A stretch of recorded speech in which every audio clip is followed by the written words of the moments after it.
Hello, wonderful people. Thank you so much for joining us once again on the Achievers Dialogue on Codes TV. We are happy to see you. Today, we are discussing a wonderful topic for our classrooms, our teachers, and our learners. My name is Gloria Abdel-Lomensa, and with my co-host, a regular co-host, welcome to Achievers Dialogue, the space where we discuss ideas that impact knowledge, learning, and the society. I'm your co-host, Kostasiki, as usual. Mizi, what do you have for today? And so today, we are discussing the importance of technology in education. I know you can't wait to listen. I can't wait. We are here with a wonderful friend, and I would like him to introduce himself. Hello, everyone. I go by the name Mawang Kofi Jr., and I'm excited to join you guys on the show. Thank you so much for joining us once again. We are happy to have you here. And so going straight to the topic, importance of education, technology in education, edutech. What do you have to say about that? Okay, so let's begin by breaking the words down. Edutech. Yeah. So edu basically standing for educational, and then tech in technology. Now, from my point of perspective, I would then define edutech as the use of technological tools in teaching and learning. Okay. Can you give us some of these technological tools? I think, quite common. Mobile phones, laptops, online learning platforms, and all that. Yeah. Oh, okay. And so, bringing it to our classroom, what are the common tools that most teachers use or facilitators use to make teaching and learning fun and, to be able to achieve their goals?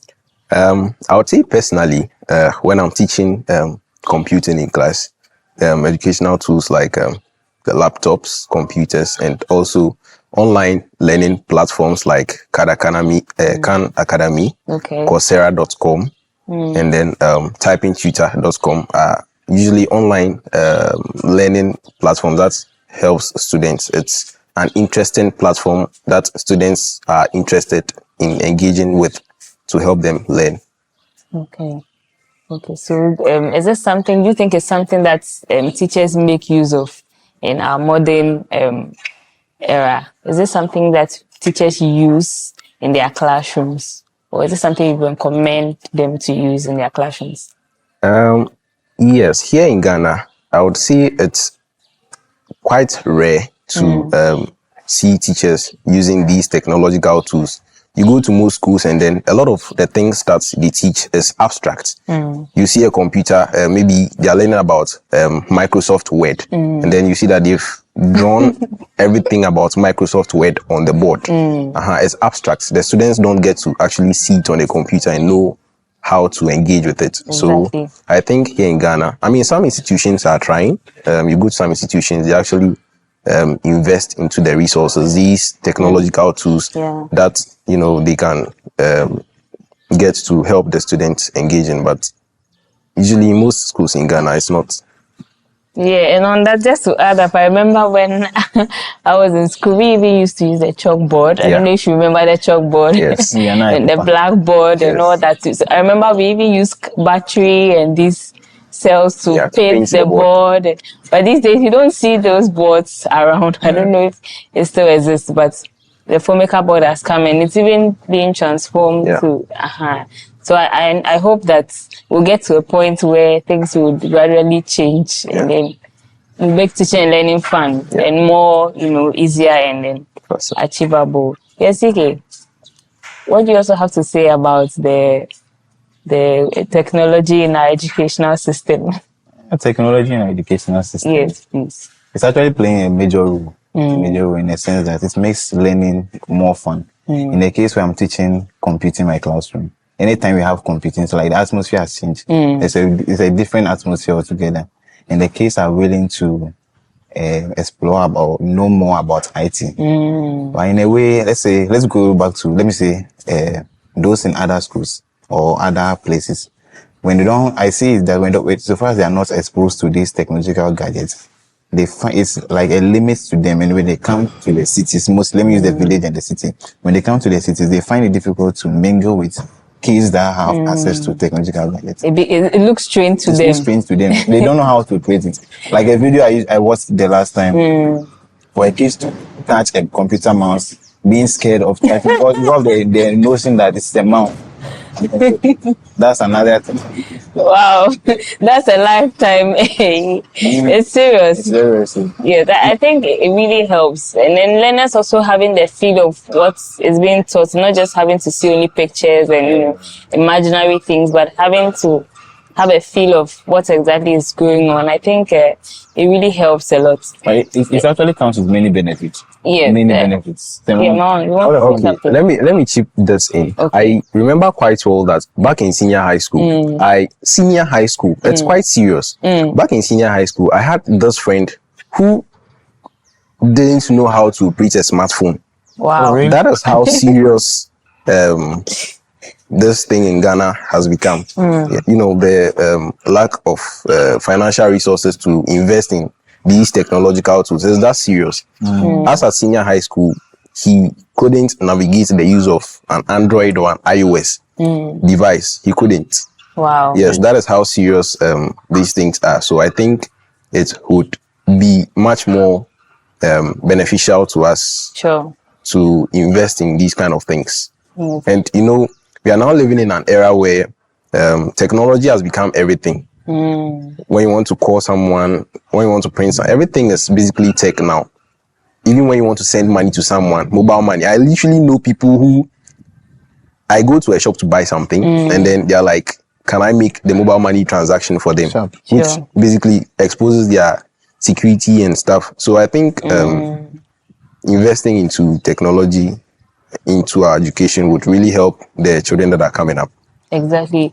And on that, I know there are a lot of people who have this misconception about tech, especially when it comes to learners, you know, using let me bring in the internet and all these tech tools. They have challenges, you know, allowing their kids to explore. They have this fear that, hey, if I expose them to something they're not supposed to say or they're not supposed to do, as young as they are, what do you also have to say about? Do you think it's something learners or students should be encouraged to use, or maybe at a certain age you have to, you know, wait until they are at a certain age before they start using these tech tools? What do you think about them? I think what you're saying is very true. Most parents and guardians fear that their wards might be exposed to something that shouldn't be for them at their young age.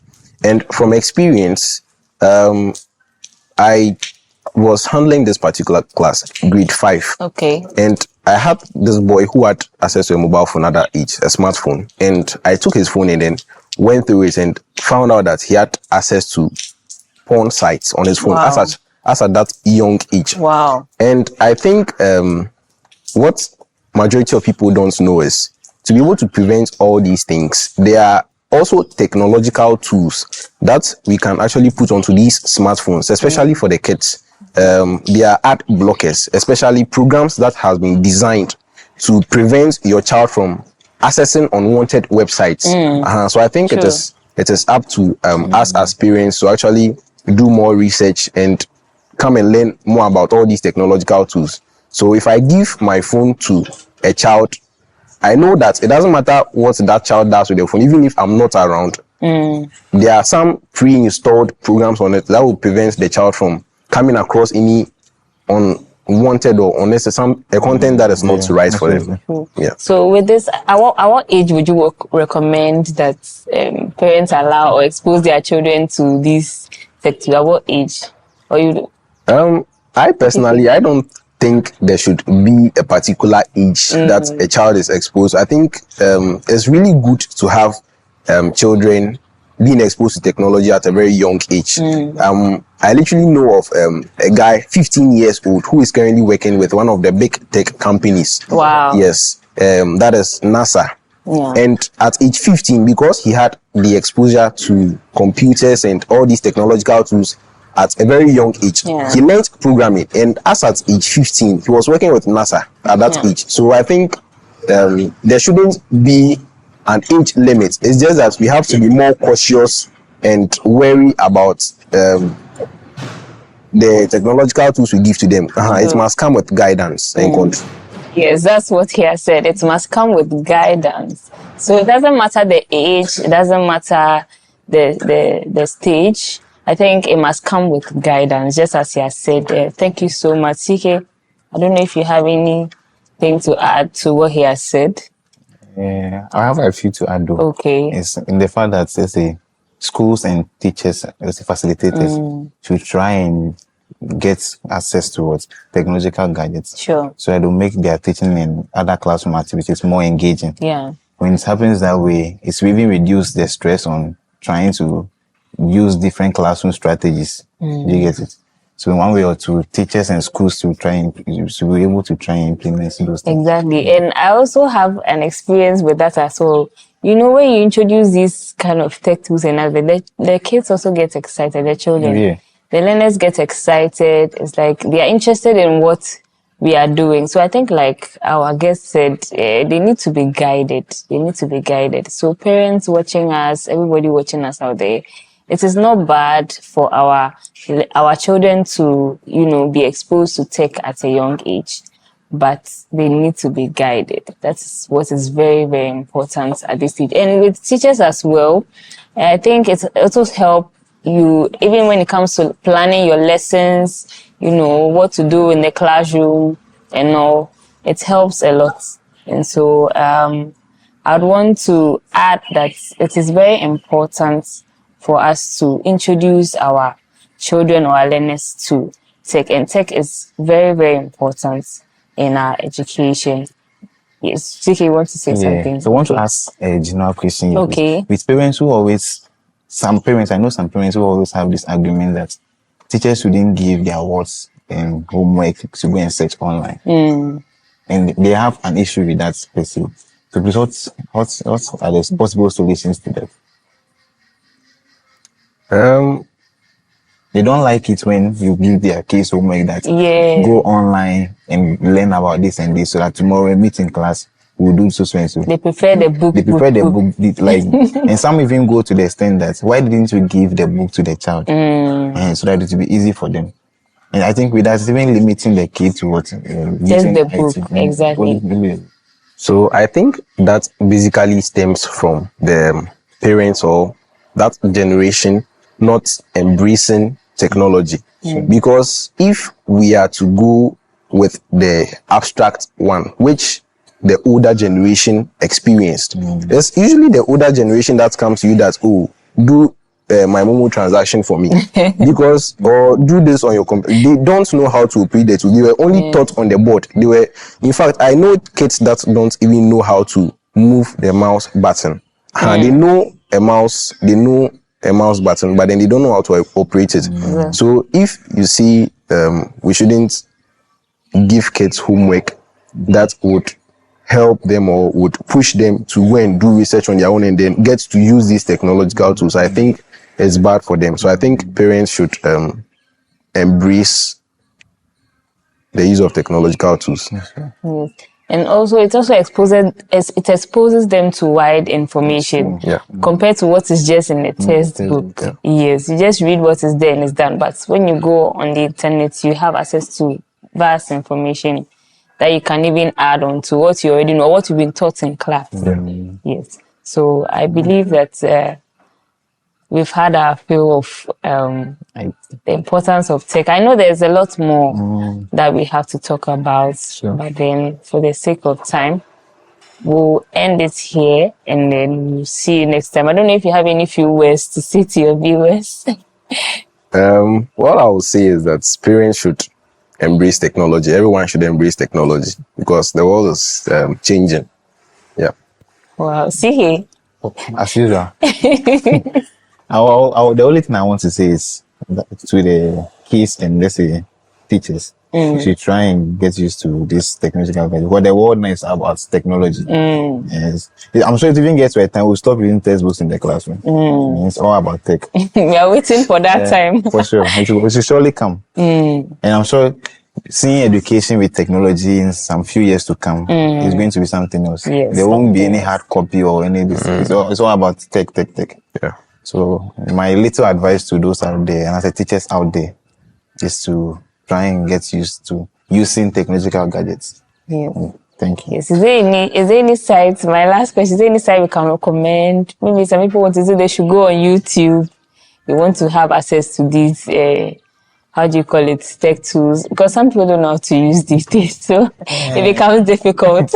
Okay, but with the modern system we have, Yes, we have access to many AI apps. Okay. Yeah. And with the AI apps, I want to say a little about it. Okay, I would say the AI apps, there are many of them. Okay. There's Chat GPT, but then when you use it extensively, you would have to pay for it. But then there are free versions like DeepSeek. Yes, those versions are free. There are much more AIs online. Just search them and then you'd get them. And also, you asked of the learning platforms. Yes. You can go to platforms like Coursera.com, Khanacademy.com, and even to learn things like programming and all that, you have Codecademy.com. Yeah, so just search them up on Google. You'd have a lot of them that you can refer to. Sure. Thank you so much. Thank you so much once again. Our lovely viewers, we wish we could talk more, but this is where today's show brought us. We want to say thank you to you all, our listeners, our viewers. Thank you to Achievers Dialogue, the team, the media team, our proprietors, Mrs. Gloria Samjando, and his husband, Mr. Derek Samjando. And we also want to say thank you to my co-host for joining me here. He has been my regular assistant here. The regular guy. Yes, thank you. And thank you to our guests as well for joining us. We are so happy to have you. And next time, we'll meet you once again. So it's bye for now.